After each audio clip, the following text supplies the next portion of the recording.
ನಮಸ್ಕಾರ ಸ್ನೇಹಿತರೆ, ಮೂರನೇ ಟಿ20 ಪಂದ್ಯದಲ್ಲಿ ಟೀಂ ಇಂಡಿಯಾ ಭರ್ಜರಿಯಾಗಿ ಗೆದ್ದ ಬಳಿಕ ಈಗ ಭಾರತ ಮತ್ತು ಆಸ್ಟ್ರೇಲಿಯಾ ಎರಡೂ ತಂಡಗಳು ಮಹತ್ವದ 4ನೇ ಪಂದ್ಯಕ್ಕಾಗಿ ಸಜ್ಜಾಗುತ್ತಿವೆ. ಹಾಗಾದರೆ ಭಾರತ ಮತ್ತು ಆಸ್ಟ್ರೇಲಿಯಾ ನಡುವಿನ 4ನೇ ಟಿ20 ಪಂದ್ಯ ಯಾವಾಗ ನಡೆಯಲಿದೆ, ಎಲ್ಲಿ ನಡೆಯಲಿದೆ, ಈ ಪಂದ್ಯದ ವೇಳೆ ಮಳೆ ಬೀಳುವ ಸಾಧ್ಯತೆ ಇದೆಯಾ, ಎರಡೂ ತಂಡಗಳ ಹೆಡ್ ಟು ಹೆಡ್ ರೆಕಾರ್ಡ್ಸ್ ಯಾವ ರೀತಿ ಇದೆ, ಪ್ರತಿಯೊಂದು ಮಾಹಿತಿಯನ್ನು ಈ ವಿಡಿಯೋದಲ್ಲಿ ತಿಳಿದುಕೊಳ್ಳೋಣ. ದಯವಿಟ್ಟು ವಿಡಿಯೋ ಕೊನೆಯ ತನಕ ನೋಡಿ ಮತ್ತೆ ಇತರರಿಗೂ ಕೂಡ ಶೇರ್ ಮಾಡಿ. ಅದಕ್ಕೂ ಮುನ್ನ ಸ್ನೇಹಿತರೆ, ನೀವು ಕೂಡ ಟೀಂ ಇಂಡಿಯಾದ ಅಭಿಮಾನಿಯಾಗಿದ್ದರೆ ಈ ವಿಡಿಯೋಗೆ ಒಂದು ಲೈಕ್ ಮಾಡಿ. ಮತ್ತೆ ಶುಭ್ಮನ್ ಗಿಲ್ ಮತ್ತೆ ಯಶಸ್ವಿ ಜೈಸ್ವಾಲ್ ಅವರಲ್ಲಿ ಆರಂಭಿಕರಾಗಿ ಯಾರಿಗೆ ಹೆಚ್ಚಿನ ಅವಕಾಶ ನೀಡಬೇಕು ಎಂದು ನಮಗೆ ತಪ್ಪದೇ ಕಮೆಂಟ್ ಮೂಲಕ ತಿಳಿಸಿ. ಸ್ನೇಹಿತರೆ, ಭಾರತ ಮತ್ತು ಆಸ್ಟ್ರೇಲಿಯಾ ನಡುವೆ 5 ಪಂದ್ಯಗಳ ಟಿ20 ಸರಣಿ ನಡೆಯುತ್ತಿದೆ. ಈಗಾಗಲೇ 3 ಟಿ20 ಪಂದ್ಯಗಳು ಮುಗಿದಿದ್ದು, ಮೊದಲ ಪಂದ್ಯ ಮಳೆಯಿಂದ ರದ್ದಾಗಿದ್ದರೆ ಎರಡನೇ ಪಂದ್ಯದಲ್ಲಿ ಆಸ್ಟ್ರೇಲಿಯಾ ಗೆದ್ದು ಬಿಗಿತ್ತು. ಆದರೆ ಮೂರನೇ ಪಂದ್ಯದಲ್ಲಿ ಭರ್ಜರಿಯಾಗಿ ಕಂಬ್ಯಾಕ್ ಮಾಡಿದ್ದ ಟೀಂ ಇಂಡಿಯಾ ರೋಚಕ ರೀತಿಯಲ್ಲಿ ಮೂರನೇ ಟಿ20 ಪಂದ್ಯವನ್ನು ಗೆಲ್ಲುವ ಮೂಲಕ ಸರಣಿಯಲ್ಲಿ 1-1 ಅಂತರದಿಂದ ಸಮಬಲ ಸಾಧಿಸಿತ್ತು. ಆದರೆ ಈಗ 4ನೇ ಟಿ20 ಪಂದ್ಯ ಎರಡೂ ತಂಡಕ್ಕೂ ಕೂಡ ತುಂಬಾ ಮಹತ್ವದಾಗಿದ್ದು, ಎರಡೂ ತಂಡಕ್ಕೂ ಕೂಡ ಗೆಲ್ಲಲೇಬೇಕಾದ ಅನಿವಾರ್ಯತೆ ಇದೆ. 4ನೇ ಟಿ20 ಪಂದ್ಯಕ್ಕೆ ಟೀಂ ಇಂಡಿಯಾದ ಪ್ಲೇಯಿಂಗ್ 11 ಕಡೆಗೆ ನೋಡುವುದಾದ್ರೆ,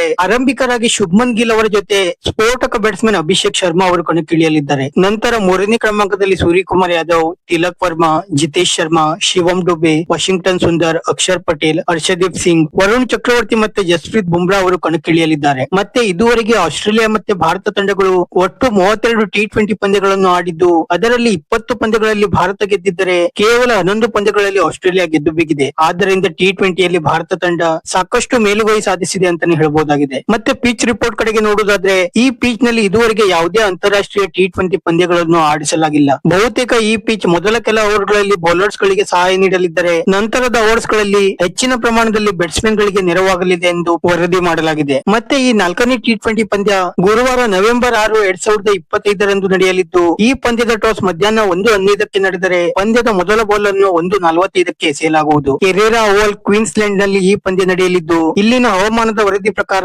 26% ನಷ್ಟು ತಾಪಮಾನ ಇಲ್ಲಿರಲಿದ್ದು, ಬಹುತೇಕ ಮಳೆ ಬೀಳುವ ಸಾಧ್ಯತೆ ತುಂಬಾ ಕಡಿಮೆ ಅಂತಾನೆ ಹೇಳಲಾಗಿದೆ. ಮತ್ತೆ ಈ ಪಂದ್ಯದ ನೇರ ಪ್ರಸಾರವನ್ನು ಟಿವಿಯಲ್ಲಿ ನೋಡಬಯಸುವ ವೀಕ್ಷಕರು ಸ್ಟಾರ್ ಸ್ಪೋರ್ಟ್ಸ್ ಚಾನೆಲ್ ನಲ್ಲಿ ನೋಡಬಹುದಾಗಿದೆ. ಮತ್ತೆ ಮೊಬೈಲ್ ನಲ್ಲಿ ನೋಡಬಯಸುವ ವೀಕ್ಷಕರು ಜಿಯೋ ಹಾಟ್ಸ್ಟಾರ್ ಆಪ್ ನಲ್ಲಿ ಕೂಡ ನೋಡಬಹುದಾಗಿದೆ. ಸದ್ಯ ಎರಡೂ ತಂಡಗಳು ಈ ಪಂದ್ಯಕ್ಕಾಗಿ ಭರ್ಜರಿ ತಯಾರಿ ನಡೆಸುತ್ತಿದ್ದು, ಯಾರು ಈ ಪಂದ್ಯವನ್ನು ಗೆದ್ದು ಮೇಲುಗೈ ಸಾಧಿಸುತ್ತಾರೆ ಎಂದು ಕಾದು ನೋಡಬೇಕಾಗಿದೆ. ವಿಡಿಯೋ ಇಷ್ಟ ಆಗಿದ್ದರೆ ಲೈಕ್ ಮಾಡಿ ಮತ್ತೆ ಚಾನೆಲ್ ಅನ್ನು ಸಬ್ಸ್ಕ್ರೈಬ್ ಮಾಡಲು ಮರೆಯಬೇಡಿ.